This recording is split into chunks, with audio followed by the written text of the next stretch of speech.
नमस्कार दोस्तों। दोस्तों, 22 तारीख को जब पहलगाम में आतंकी अटैक हुआ था, तब से लेकर आज तक लगभग एक हफ्ता होने वाला है। एक हफ्ता हो गया है लगभग। आज 29 तारीख है। तो आपने नोट किया होगा कि इतनी बड़ी सेना होने के बाद, इतनी बड़ी सुरक्षा के बावजूद भी आतंकी हमला हो जाता है और किसी को ये पता नहीं चलता कि आखिर वो आए कहाँ से हैं, कहाँ से आए थे, कैसे आए थे। लेकिन उससे भी ज़्यादा शॉकिंग की बात यह है कि एक हफ्ता हो चुका है और अभी तक उन आतंकवादियों की कोई भी सुराग नहीं मिला है। दोस्तों, जानना चाहते हो इसका वजह क्या हो सकती है? मेरी नज़र में उसकी वजह ये हो सकती है कि कोई तो है जो गद्दारी कर रहा है, और मुझे लगता है वो किसी छोटी मोटी पोस्ट पे तो नहीं है। क्योंकि वो इसलिए नहीं है, एक हफ्ता हो जाने के बाद अगर उन आतंकवादियों का सुराग नहीं मिल पा रहा है, तो कोई तो है जो उनको सेना की हर मूवमेंट की जानकारी दे रहा है। हो सकता है जम्मू कश्मीर पुलिस के अंदर भी हो सकता है, वो हो सकता है कोई जम्मू कश्मीर का ही नागरिक जो फौज में हो, अब वो उनको सेना की पूरी जानकारी दे रहा हो। और मुझे तो ज़्यादा चांसेस पुलिस में लग रहा है कि अगर कोई जम्मू कश्मीर की पुलिस में कोई है जो उनको सारी इन्फॉर्मेशन दे रहा है, सेना की भी, और उनके सेना की सारी अगली मूवमेंट, पुलिस की मूवमेंट, इसके बारे में पूरी जानकारी दे रहा है अपने किसी सीक्रेट एजेंट के थ्रू। और वो एजेंट उनको जो है आतंकवादियों तक सारी बात लीक कर रहा है। यही वजह है कि उनको अभी तक खोजा नहीं गया है। दोस्तों, जब इस तरह के गद्दार हमारे देश में भरे पड़े हों, तो सुरक्षा हम कितनी भी लगा लें, लेकिन जब सुरक्षा करने वाला ही उनमें से कोई एक गद्दार हो, एक गद्दार पूरे राज्य पर भारी पड़ जाता है, पूरे राज्य पे।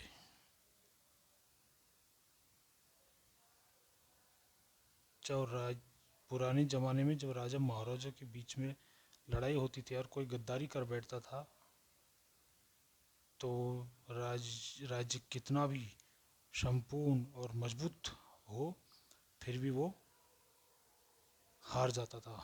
वजह है गद्दारी की वजह से।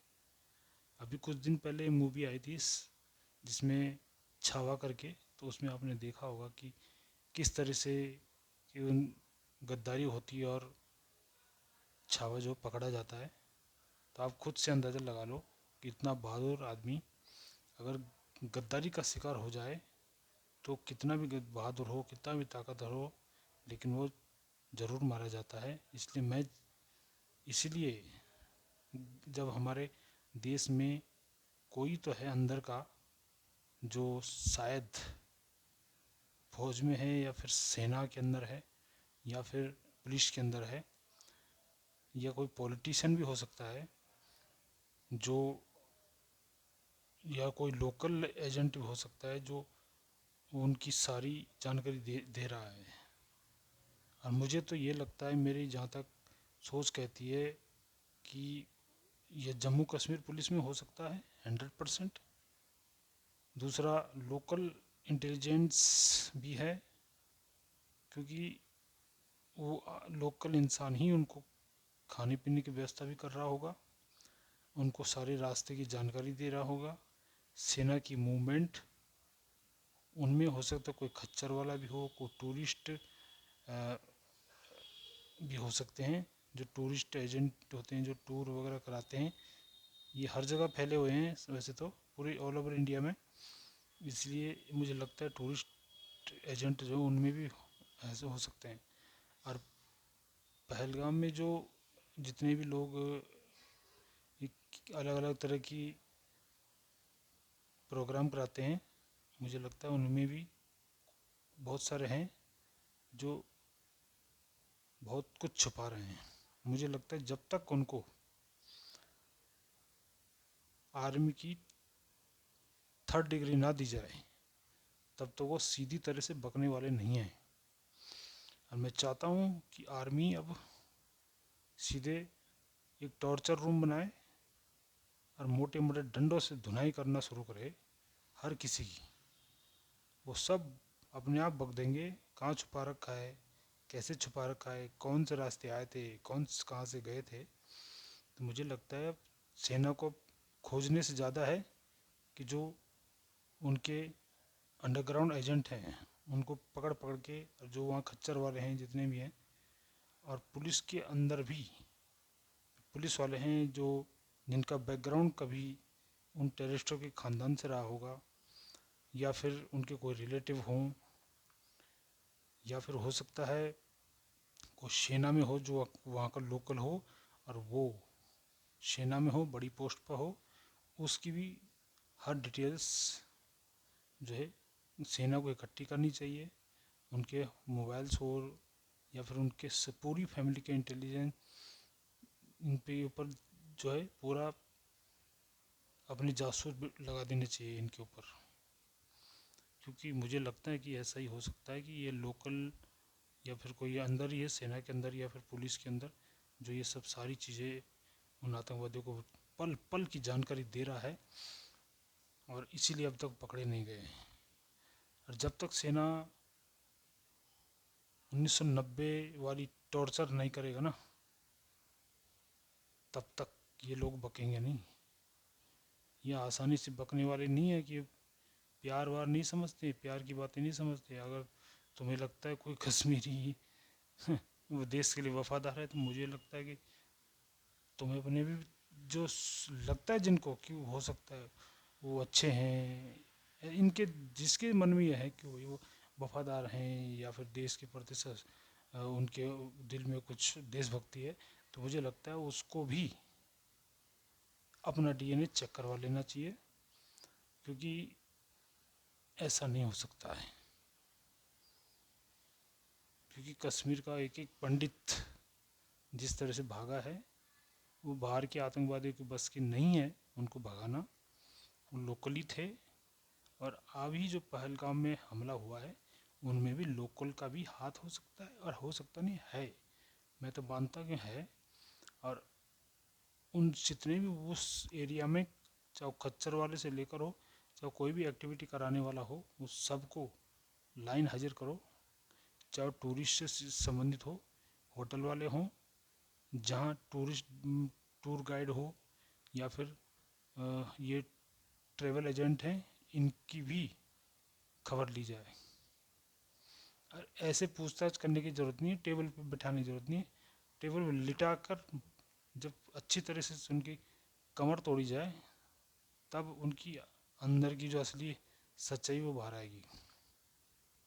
अब दूसरा मेरा ये है कि हिंदुस्तान के जितने भी लोग हैं उनसे यही निवेदन है कि आप इस समय तो कश्मीर बिल्कुल न जाएं, और ये जो अमरनाथ यात्रा होने वाली है उसमें भी न जाएं, क्योंकि वैसे भी वो एरिया मुझे लगता नहीं सुरक्षित है।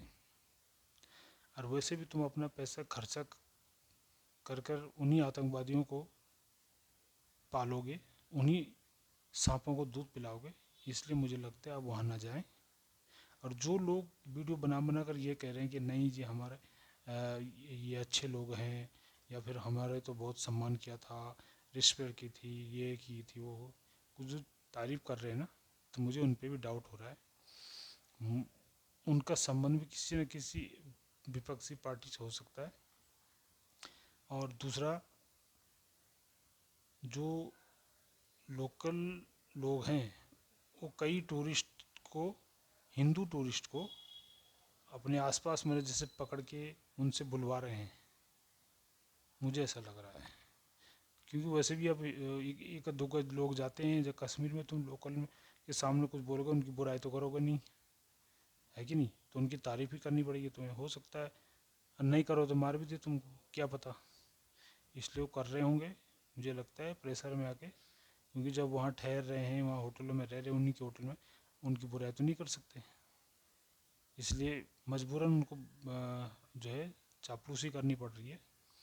और इस अटैक के बाद तो कुछ डरे हुए होंगे, इसलिए मुझे लगता है कि आप कतई भरोसा ना करें और कोशिश करें कि आप वहाँ ना जाएं। हो सकता है अगर घूमने की इच्छा है, पहाड़ों में घूमने की इच्छा है, तो हिमाचल है, उत्तराखंड है, ये बहुत अच्छी जगह है घूमने के लिए। और मैं तो असम भी गया था, तो वहाँ भी अच्छी जगह है घूमने के लिए, तो आप जा सकते हैं। वैसे भी हिंदुस्तान में कोई छोटी मोटी जगह नहीं, हिंदुस्तान बहुत बड़ा है, कहीं भी आप घूमने के जाएँ। और मुझे लगता है हिल्स एरिया में जिनको घूमने का शौक़ है, तो उत्तराखंड और हिमाचल प्रदेश जाएँ, वहाँ बागवानी को देखें, वहाँ पर तरह तरह के हरे भरे पेड़ हैं, कई तरह के कश्मीर से बहुत अच्छी अच्छी जगह है, ऐसी बात नहीं है, लेकिन बस आपको जाना है। वो तो नाम के फिल्मों में और इसमें ज़रा इनकी तारीफ जो कुछ ज़्यादा हो गई है, और थोड़ा बर्फ़ बर्फ़ गिरती है, इसलिए वजह से थोड़ा सा उसकी हो जाती है, वरना उत्तराखंड में कई ऐसी जगह है जहाँ पर बर्फ़ गिरती है, और हरे भरियाले हरियाली वगैरह तो सब जगह है। उत्तराखंड चले जाओ, वहाँ मज़ा आएगा आपको। हाँ, थोड़ा सा जो है कि वहाँ पर थोड़ा पहले तो काफ़ी दिक्कत थी, लेकिन अब थोड़ा बहुत सड़कें बन गई हैं, और अब तो सौर ऊर्जा की लाइटें भी जगह जगह लगने लग चुकी हैं। अच्छा सा धीरे धीरे डेवलप हो रहा है। जब से उत्तराखंड अलग हुआ है, तब से काफ़ी जो है बदलाव आया है, और सड़कें भी अच्छी आई हैं। और जब भी मैं जैसे घर जाता हूँ, तो मुझे दिखता है कि काफ़ी सड़कें नई नई बनी हैं, और काफ़ी प्रोग्रेस हो रहा है, वहाँ पे डेवलप हो रहा है। तो आप जाएं वहाँ, और कहीं भी चले जाएं, किसी भी पहाड़ी पर चले जाएं, अपना खूब मौज करें। और वहाँ हर पेड़ हैं, एक एक से पेड़ हैं, देवदार के हों, चीड़ के हों, और भी वहाँ के लोकल जो फ्लावर फूलों के पेड़ हैं, लोकल जो ट्री हैं वहाँ के बहुत अच्छे अच्छे हैं। ठंडा पानी भी पीने को मिलेगा बढ़िया सा। और पहाड़ों की रौनक मिलेगी आपको, ऊंचे ऊंचे पहाड़ों में ठंडी ठंडी हवा आती है। मैं भी गया तो मुझे बहुत अच्छा लगता है। तो मैं आपसे ये कहना चाहता हूँ कि उत्तराखंड और हिमाचल दो ऐसे राज्य हैं जो हिल्स एरिया है, और वहाँ बहुत अच्छा मज़ा आएगा आपको। आप चले जाओ कहीं भी दूर दूर दरस्त पहाड़ियों में, आपको कोई खतरा नहीं होगा। हाँ, थोड़ी बहुत कहीं ऐसी जगह है जहाँ पर थोड़ी बहुत खाने की समस्या हो सकती है, लेकिन अगर आप लोकल के टच में रहोगे तो हो सकता है वहाँ वो भी व्यवस्था हो सकती है। वहाँ की छोटी मोटी दुकान है, और घूमने के लिए जगह है वैसे तो। वैसे जो वहाँ की जो टूर कराने वाले हैं, गाइड हैं, और लोकल जो अच्छे इंसान हैं, उनसे संपर्क में रहें, उनके संपर्क में रहें, और अच्छा सा घूमने को मिल जाएगा आपको। और वैसे भी घूमने की उत्तराखंड पहाड़ों में जाना है, तो पहाड़ों में तुम कहीं भी चले जाओ, कहीं भी अपनी गाड़ी लेके चले जाओ, रोक लो, पहाड़ों में घूमे आओ, तुम्हारी गाड़ी भी सुरक्षित रहेगी, तुम भी सुरक्षित रहोगे, कोई वहाँ पर तुम्हें दिक्कत नहीं होगी। और कश्मीर में जाओगे तो वही पहलगाम वाला हाल हो जाएगा, वहाँ तो पहलगाम में तो पैंटे खुलवा रहे हैं। तो मुझे लगता है कि आपको बचना चाहिए कश्मीर जाने से। और ये थोड़ा सा, ये कुछ नेता भी लोग हैं जो इस तरह की बातें करेंगे कि नहीं नहीं हम वो करेंगे, सुरक्षा की व्यवस्था ना जाने कब मुसीबत आ जाए। और जिस तरह से पहलगाम में लोगों, जब जो लोग गए थे, तो उनको भी ऐसा लग रहा था कि शायद ये सुरक्षित जगह है, लेकिन आखिर उनके साथ हादसा हो गया। और मुझे लगता है कि अब सचेत हो जाना चाहिए पूरे हिंदुस्तान को, और ख़ासकर जो सनातनी लोग हैं वो तो कतई न जाएं। हाँ, कोई अगर जाना चाह रहा है तो इस पर मैं तो रोक नहीं सकता, लेकिन मेरी सलाह यही रहेगी, अगर आप पहाड़ी एरिया में घूमना चाहते हो तो उत्तराखंड बेस्ट जगह है। नैनीताल भी बढ़िया जगह है, भीमताल वगैरह ऐसी बहुत सारी जगह है घूमने के लिए। चार धाम यात्रा है, मसूरी चले जाओ, बहुत सुंदर जगह है वहाँ पे। तो और आगे भी जो कुछ ऐसी जगह है, जैसे पहाड़ों में चले जाओ तुम कहीं भी, और अदर राज्य में भी, तो वहाँ बेहतरीन घूमने की जगह है। और जो झरने देखने को मिलेंगे अलग अलग से, क्योंकि अभी उत्तराखंड पूरी तरह से टूरिस्ट के मामले में डेवलप हुआ नहीं है, इस वजह से अच्छी अच्छी चीज़ें अभी तक जो है आई नहीं है पब्लिक की नज़र में। वरना देखने की जगह बहुत अच्छी है वहाँ पर।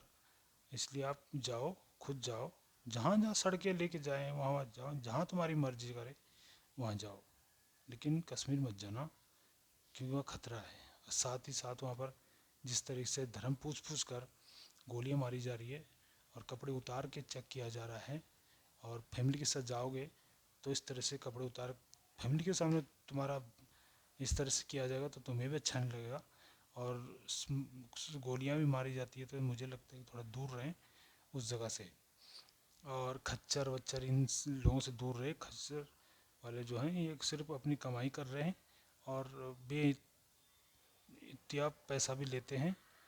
और मुझे लगता है खच्चर में इतना पैसा नहीं होना चाहिए। एक ट्रैवल की तो मुझे लगता है कि मेरे हिसाब से तो 500-600 रुपये से ज़्यादा नहीं होनी चाहिए एक उसकी।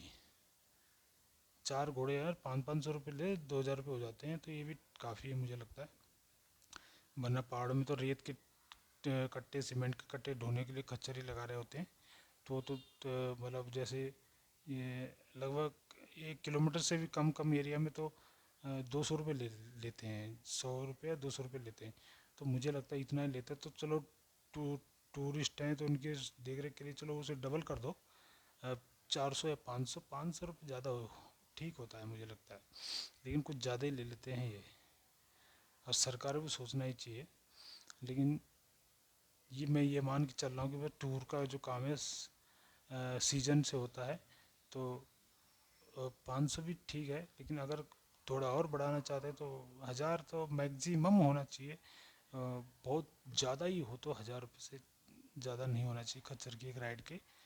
और वो भी लगभग 1-2 किलोमीटर के आसपास, 2-3 किलोमीटर तक 1,000 रुपये ठीक है। मैं यही कहना चाहता हूँ। और फालतू की घुमकड़ी जो करना नहीं करना चाहिए इन लोगों के साथ, वरना कब ना जाने खच्चर को खाए में गिरा दे, तुम भी गए और खुद ही गोली मार दे, फिर बोले पर इधर से गोली आ गई, क्या पता। इसलिए वो घाटी में घूमते घूमते कहीं से खाई में जैसे कोई देख नहीं रहा, टक से गोली मार दे, वो लोही में लोग मार दें। इससे बेहतर है कि दूर रहें। और दूसरा मेरा जो है ये कहना है कि आतंकवादी जब पकड़े जाएं तो सरकार से निवेदन है कि अगर पकड़े जाएं तो उनकी पूरी तरह से खातिरदारी की जाए, और अगर ना पकड़े जाएं तो उनको इतनी तरह से बुरी तरह से छलनी किया जाए, पूरी दुनिया में उसकी लाशें घुमाई जाए जूते की माला पहना के। कश्मीर के लाल चौक पे उनको गर्दनें उल्टा लटकाया जाए सबको। कश्मीर में लाल चौक पे उनको टांगे बांधे उल्टा लटकाया जाए मारने के बाद। पूरी दुनिया के टीवी चैनल को दिखा दिया जाए कि ये रहे हो हरामखोर। अब बात करते हैं हम एक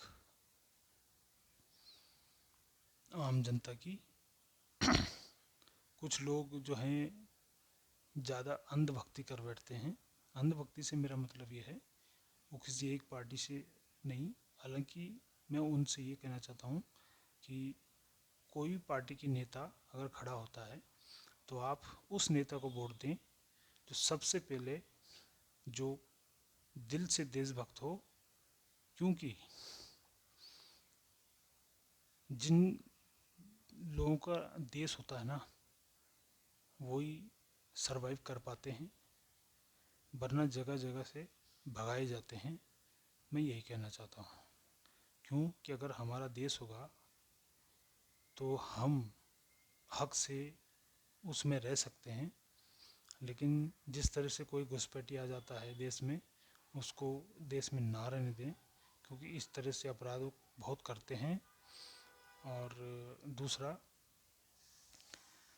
मैं भारत सरकार से कहना चाहूँगा कि तुमने जो ये डिसीज़न लिया है अभी सबको बाहर निकालने का, जो यहाँ पर दुश्मन देश के रहने हैं, वो जो यहाँ रह रहे थे काफ़ी सालों से, तो उनको भगाकर सरकार ने बहुत अच्छा काम किया है।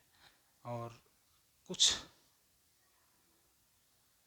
लोगों ने तो अति कर दी थी कि जैसे पाकिस्तान से आ गए थे और अपने बच्चों को यहाँ पाल रहे थे भारत सरकार की फ्री के राशन पे, और वहाँ पाकिस्तान में तो अपने बच्चों को खिला पिला सके नहीं, तो यहाँ हराम का खाने के लिए आए थे।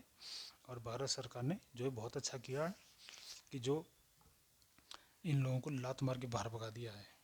मैं धन्यवाद करना चाहता हूँ सरकार का कि अभी और जो हैं दीमक जो घुसे हैं हिंदुस्तान के अंदर, उनको भगा दिया जाए। और जहाँ तक कुछ इमोशनल होकर ये सोच कहते हैं कि भाई इनको क्यों भगाया जा रहा है, इनके छोटे छोटे बच्चे हैं, इनको पाकिस्तान में खतरा है, ये है वो है। तो मुझे ये लगता है कि ऐसे सरकार ऐसे लोगों पर भरोसा ना करे, क्योंकि ऐसे लोग ही जो है अंडरग्राउंड एजेंट बन के यहाँ पर आते हैं और फिर हिंदुस्तान की सारी इन्फॉर्मेशन वो लीक करते हैं। और इसी वजह से हिंदुस्तान अभी तक इन आतंकवादियों को पकड़ नहीं पाया है या उनको मार नहीं पाया है।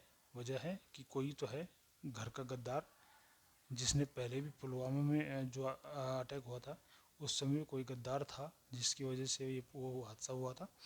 और दूसरा जो पहलगाम में हुआ था वो भी एक हादसा इसलिए हुआ क्योंकि इसके अंदर भी कोई गद्दार बैठा है, वरना सेना में मुझे लगता है कुछ तो है ऐसा कि जो बहुत गहराई से जांच करने की ज़रूरत है। और कुछ ऐसे जो लोकल वहाँ के हैं, वो मुझे लगता है कि वो अपने लोकल जासूसों को पाले हुए हैं और सेना की सारी मूवमेंट की जानकारी दे रहे हैं। और उनसे ज़रा उनका भी थोड़ा सा मुझे लगता है जांच की जाए, अच्छी बहुत गहराई से जांच की जाए। और अब बात करते हैं आम जनता हिंदुस्तान की जो है, मैं उनसे ये कहना चाहता हूँ कि उस नेता को वोट दें जो पहला तो देशभक्त हो, दूसरा वो हिंदुस्तान के लिए किसी भी हद तक जा सकता हो।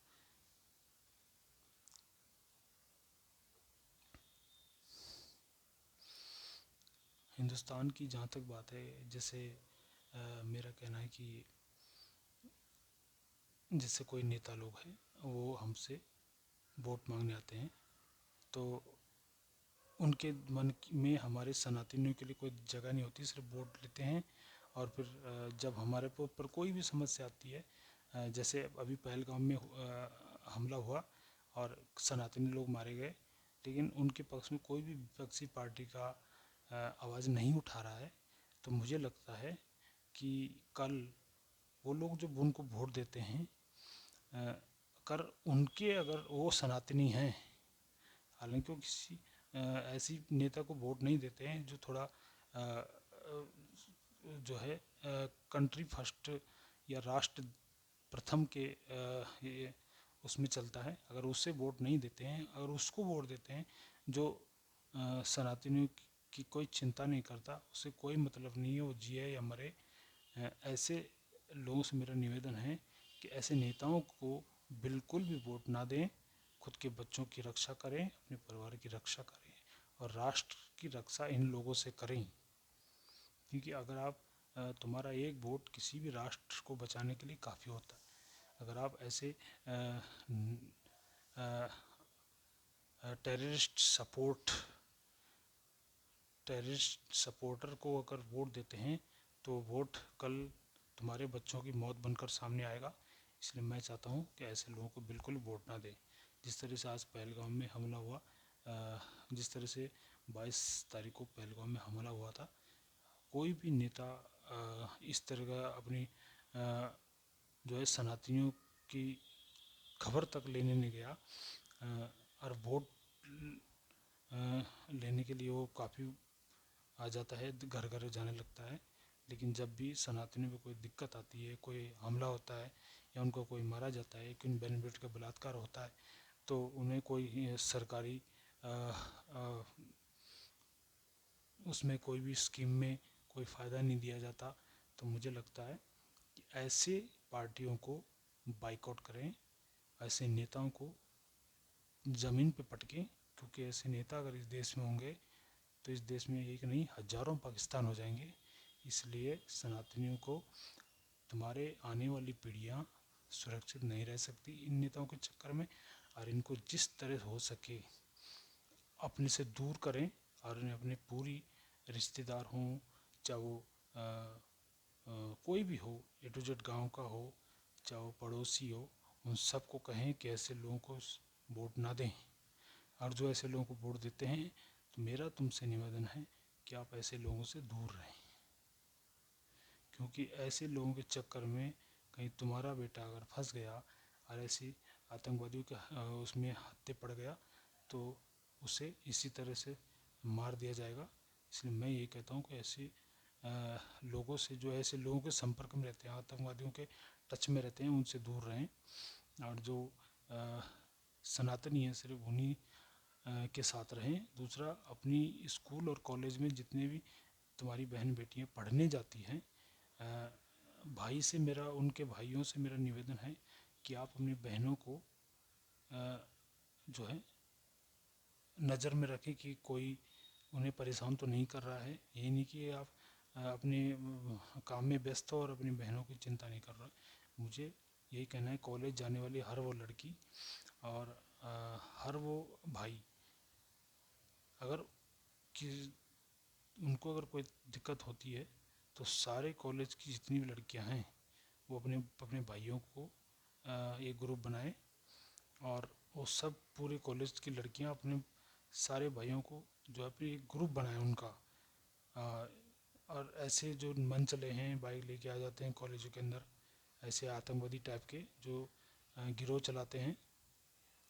तो अभी मैंने कुछ देर पहले भोपाल के बारे में सुना था, और जैसे अजमेर में हुआ था, इस तरह से कांड जो होते हैं, तो कॉलेज की लड़कियों को वीडियो बनाई जाती है। तो मुझे लगता है कि लड़कियों को भी अब सतर्क होना चाहिए।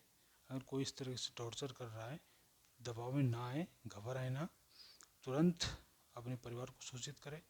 अपने हिंदू संगठन जितने भी बजरंग दल वगैरह, या फिर विश्व हिंदू परिषद हो, चाहे वो पुलिस वाले हों, अगर पुलिस वाला बात नहीं सुनता तो संगठनों से बात करें, अपने परिवार से बात करें।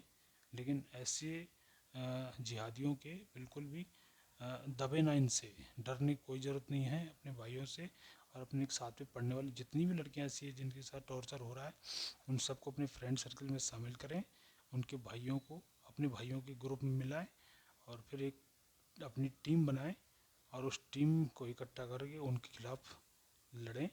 घबराने की कोई ज़रूरत नहीं है, और ये दबाव में आने की ज़रूरत नहीं है कि मेरी वीडियो बन गई, ऑडियो बन गई। इस बात की टेंशन मत ले कि वीडियो बन, कोई फ़र्क नहीं पड़ता। इनके इनसे दबे ना, वरना ये एक के साथ हुआ, कल हज़ारों के साथ होगा। ऐसे जिहादी को तुरंत, पहले तो खुद ही इनको फिनिश करें। पढ़ी लिखी हो, जानती हो, दबोच लें साले को। अगर दो चार आए कि कुछ खिला पिला के ख़त्म करो सालों को, लेकिन दबना नहीं है। आजकल सब हो जाता है, इसलिए।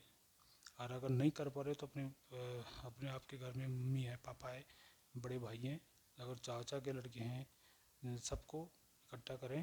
पूरी गांव में भी अगर कोई जो है रिश्तेदार है, मामा है, या उनके लड़के हैं, सब रिश्तेदार के सारे लड़के मिले, और फिर ऐसे लड़कों को सबक सिखाएं। और बाकी जो फ्रेंड्स है उनके भी भाई होंगे, उनके भी कोई रिलेटिव होगा, उनसे अपने भाइयों का कांटेक्ट कराएं। और फिर एक मजबूत जब संगठन बन जाएगा पूरे कॉलेज की छात्राओं के लड़कों का, तो फिर वो ऐसे में हो तुम्हारी भी सुरक्षा हो सकती है, और तुम्हारे भाई जब सारे मिल जाएंगे तो उनको भी संगठन में मजबूती मिलेगी, और लड़ भी पाएंगे ऐसे लोगों से। और फिर मेरा यही कहना है, जितने भी हिंदू संगठन हैं, मैं उनसे यही कहना चाहता हूँ कि आप थोड़ा ध्यान दें कि संगठन में अगर बना लिया है संगठन, तो सिर्फ झंडा उठाने के लिए किसी पार्टी का झंडा लेकर उनके पीछे जय श्री राम या फिर अलाना फलाना जय श्री राम करके या फलाना नेता की जय जयकार करके इस तरह से ना करें। और कॉलेज की छात्रा हो चाहे कोई भी हो, उनको देखें कि उनके कॉलेज के आसपास कोई ऐसे मंचले तो नहीं है जो लड़कियों को छेड़ रहे हैं। अगर हैं तो उनका तुरंत वीडियो बनाएं और अपने संगठन के सभी मेंबर्स मिलके उन मंचलों की अच्छे से धुलाई करें और उनको कॉलेज के आसपास न भटकने दें। पुलिस से कंप्लेंट करें, हो सकते तो उनको हाईलाइट में करें, उनकी फ़ोटो वीडियो सब हम सोशल मीडिया पर शेयर करें कि ऐसे मंचले कहीं भी देखें तो तुरंत रिपोर्ट करें। और जो कॉलेज की लड़कियां हों चाहे कोई ऐसी सीधी सादी लड़की होती है जो अकेली स्कूल आती जाती है, उनको परेशान किया जाता है, तो उसको थोड़ा उसको भरोसे में लें और उससे कहें कि भाई अगर कोई ऐसा इंसान है तो उनकी फैमिली के साथ बात करें और उनकी फैमिली के टच में रहें पूरे संगठन के लोग, और उनकी भी रक्षा करें। उन्हें कोई भी तरह की कानूनी मदद चाहिए तो वो भी प्रोवाइड कराएं।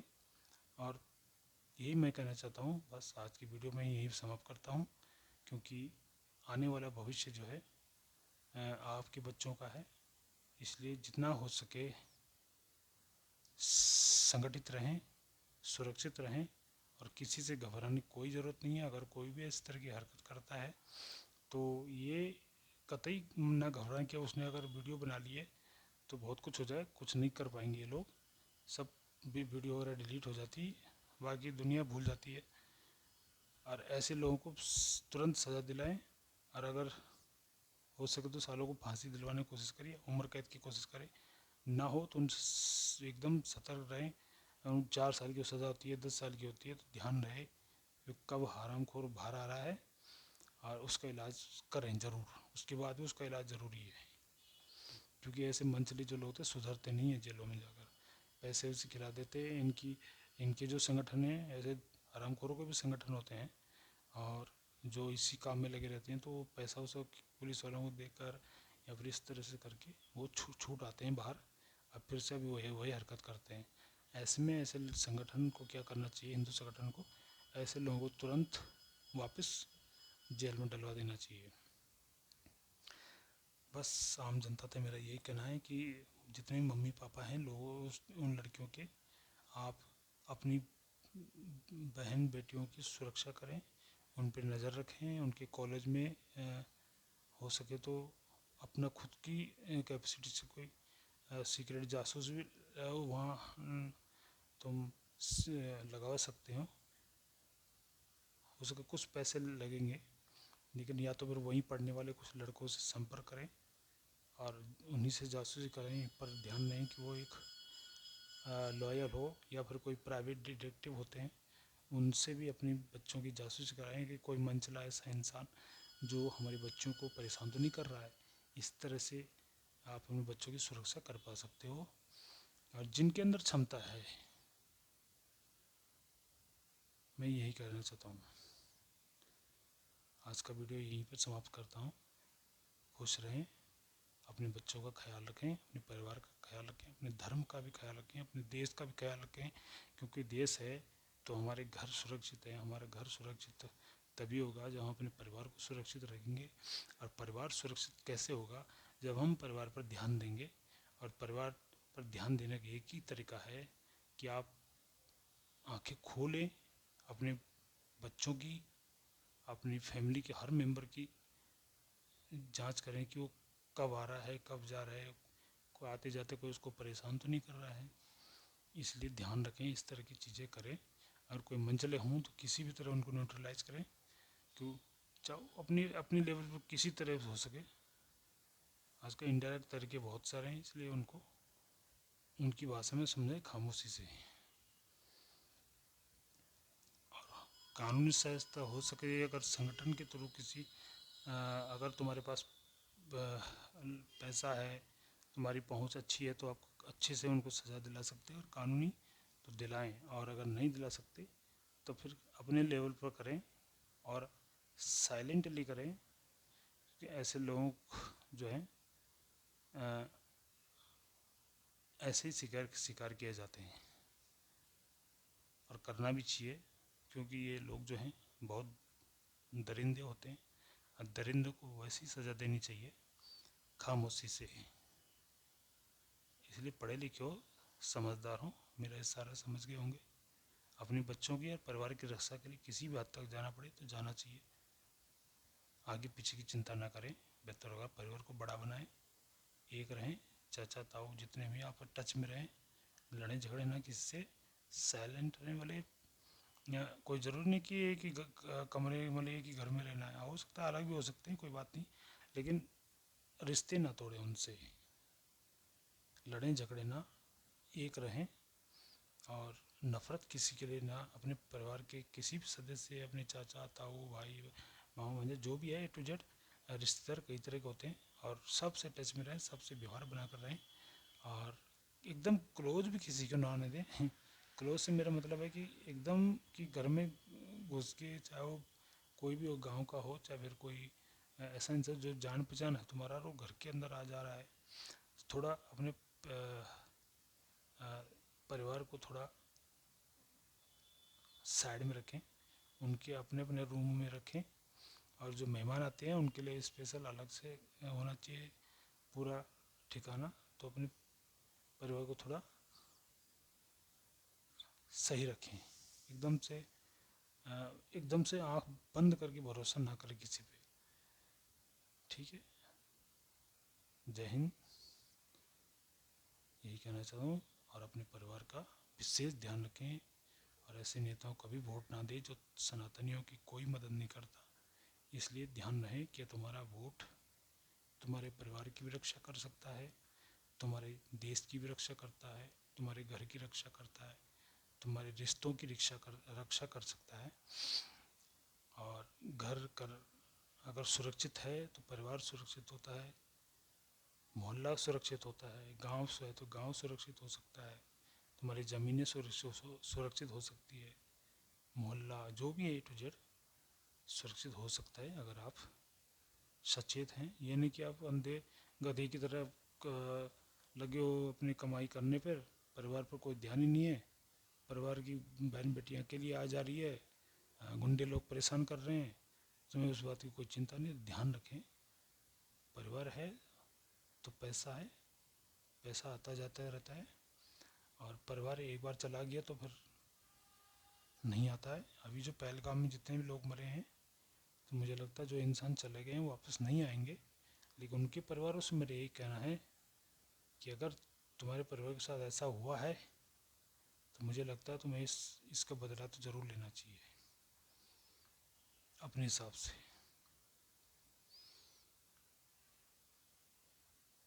धन्यवाद।